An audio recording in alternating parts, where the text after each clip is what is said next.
مسجد اقصی اسلام کی 3 مقدس ترین مقامات میں سے ایک ہے، جس کی طرف سفر کرنا بھی باعث اجر و ثواب ہے۔ مسجد اقصی اپنے آپ میں ایک مکمل تعمیری تاریخ رکھتا ہے، جس کا تعلق قوموں کے عروج و زوال اور پیغمبروں کے مبعوث ہونے سے ہے۔ مسجد اقصی ہم مسلمانوں کے لیے قبلہ اول کی حیثیت رکھتا ہے، جس کی طرف رخ کر کے نبی کریم صلی اللہ علیہ وآلہ وسلم اور آپ کے صحابہ نے تقریباً 1.5 سالوں تک نماز ادا کی اور یوں لوگوں کو یہ پیغام دیا کہ اسلام کوئی نیا دین نہیں، بلکہ یہ دین ابراہیم کی ہی ایک شکل ہے، جو حضرت موسیٰ و عیسیٰ علیہ السلام کی تعلیمات کو پھر سے زندہ کرنے اور اصل تورات و انجیل کے پیغام پر عمل پیرا ہے۔ واقعہ معراج اس بات کی دلیل تھی کہ القدس سے اسلام کا کتنا گہرا تعلق ہے۔ نیز نبی کریم صلی اللہ علیہ وآلہ وسلم کا تمام انبیاء کرام کی امامت کروانا ایک غیر معمولی واقعہ تھا۔ غرض یہ کہ یروشلم اسلام و عیسائیت اور یہودیت تینوں مذاہب کے نزدیک مقدس ترین مقام ہے۔ یہ علاقہ پیغمبروں کا مسکن رہا ہے، جہاں بے شمار نبی مبعوث کیے گئے۔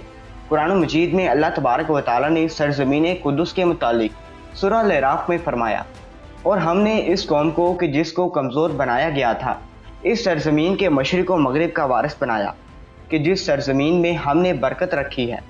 اسی طرح سورۃ الاسراء میں فرمایا، پاک ہے وہ ذات جو لے گئی اپنے بندے کو ایک رات میں مسجد حرام سے مسجد اقصی تک، کہ جس کے ارد گرد ہم نے برکت رکھ دی ہے۔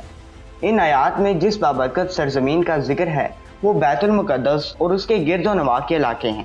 حدیث مبارکہ میں حضور اکرم صلی اللہ علیہ وآلہ وسلم نے مسجد اقصی کی فضیلت کو بیان کیا، لہٰذا حضرت ابو ذر غفاری سے روایت ہے کہ انہوں نے نبی کریم صلی اللہ علیہ وآلہ وسلم سے پوچھا، اے اللہ کے رسول، اس روئے زمین پر سب سے پہلے کون سی مسجد تعمیر کی گئی؟ آپ نے فرمایا مسجد حرام۔ انہوں نے پھر پوچھا، اس کے بعد کون سی مسجد تعمیر کی گئی؟ آپ نے فرمایا مسجد اقصی۔ حضرت ابوذر نے کہا، ان دونوں کی تعمیر کے دوران کل کتنا وقفہ ہے؟ آپ صلی اللہ علیہ وآلہ وسلم نے جواب دیا، 40 سال۔ علماء مفسرین کی ایک جماعت کے نزدیک مسجد اقصی کو سب سے پہلے خود حضرت آدم علیہ السلام نے تعمیر کیا تھا، اور بعد میں حضرت ابراہیم علیہ السلام نے اس کی دوبارہ تعمیر کروائی۔ روایتوں کے مطابق اللہ نے حضرت جبرائیل علیہ السلام کو خصوصی طور سے حضرت آدم علیہ السلام کی طرف بھیجا اور حکم دیا کہ مسجد حرام اور مسجد اقصی کی تعمیر کریں۔ ابن ہشام نے اپنی تاریخ میں لکھا کہ جب بنی اسرائیل فلسطین میں مضبوط ہوئے اور ان کی ریاست قائم ہوئی تو حضرت داؤد علیہ السلام نے بیت المقدس کی دوبارہ بنیاد رکھی، اور پھر آپ کی جانشین اور فرزند حضرت سلیمان علیہ السلام نے مسجد اقصی کی تعمیر مکمل فرمائی۔ غرض یہ کہ احادیث اور تاریخی روایتوں سے یہ پتہ چلتا ہے کہ بیت المقدس کو کئی مرحلوں اور ادوار میں بار بار تعمیر کیا گیا۔ نیز اس کی تجدید کئی پیغمبروں نے کی۔ مسجد اقصی کی مکمل تعمیر حضرت سلیمان علیہ السلام کے دور میں ہوئی، جس کی تائید نہ صرف اسلامی بلکہ اسرائیلی روایتوں سے بھی ملتی ہے۔